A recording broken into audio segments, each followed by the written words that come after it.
Welcome to Christian Statesman. I am your host, Zach Wagner, and this is episode 48, Lessons of History, Part 2. In Part 2 of our history lesson, we need to bring issues a bit closer to home. In Part 1, we outlined how international tensions are growing, and China is rattling their saber across the Pacific. In this installment, we need to identify some very concerning trends within our own walls that should grab the attention of any engaged citizen.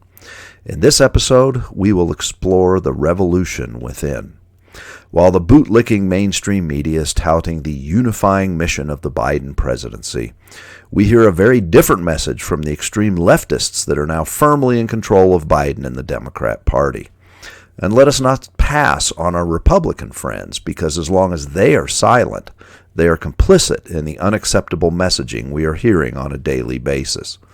But back to the lessons of history for a moment.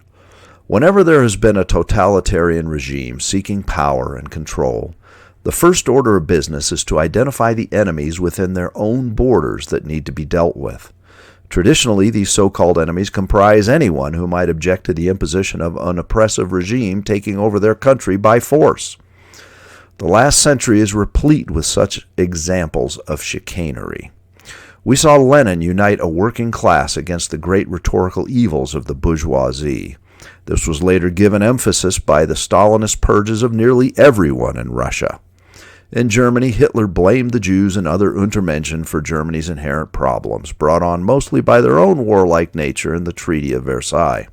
A world war later, with 123 million total casualties, 15 million of which were self-imposed upon their own citizens by Hitler's regime across Europe, we understand the terror of the message. In China, we saw Mao purge millions of his own people during and after his ascension, affixing the label capitalist roader to the first group of undesirables. More than just a power-consolidating move, it emphasized Mao's inherent suspicions of anyone who ever had contact with the West. A Harvard-educated doctor in China was labeled as a counter-revolutionary, and his position in the local hospital was replaced by a Red Guard loyalist who knew absolutely nothing about medicine. The doctor would be sent into the countryside to work as a peasant and be re-educated or simply disposed of.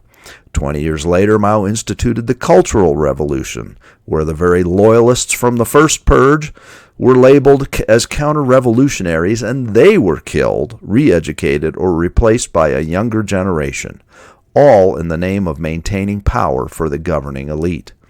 These are real chapters from world history and need to be paid close attention to. Thus, when we hear Katie Couric describing anyone who supported Trump as people in need of re-education, one must sit up and take notice. When radical idiots like Ocasio-Cortez decry her feelings of mortal danger from other members of Congress, when Democrats describe white nationalism as the greatest threat to the country, it is time to buckle up. If you hear your supposed elected representatives referring to you as an extremist for having simple disagreements with their take on the facts, you can be assured some other influence is motivating them. These are the same type of specters used by communists and other totalitarians in the past to consolidate power to a monoparty, elite-driven oligarchy.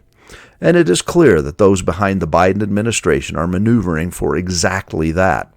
A single power center with all dissenters silenced into submission.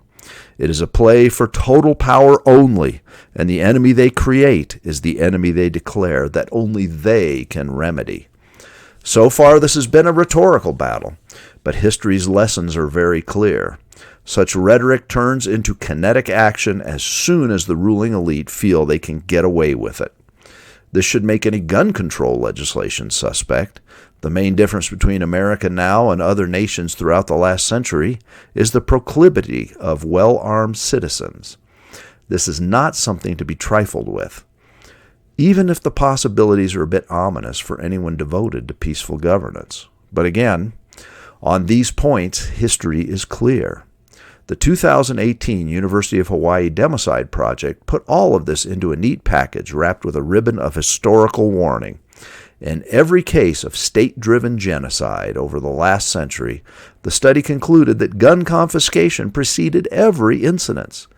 Beware the government that labels any armed or resistant citizen as a, quote, domestic terrorist, unquote. That may hold true for some extremists in the mountains of Montana screaming, "Down with the man, death to the system." But the average mechanic, shop owner, or school teacher that wants to be left alone and not infringed upon hardly rises to such a litmus test. People desiring to live peaceably but have disagreements with the ideological line being fed them are hardly extreme. History has a very loud and shrill warning for such events as we are now witnessing within the halls of our own Congress.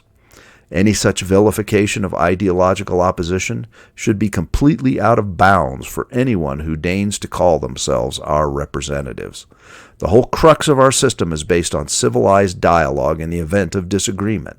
Anything more is a tattered page from the book of radical revolutionary history, and that is a tome we should all shun with the greatest of enthusiasm. Thank you for being with us today.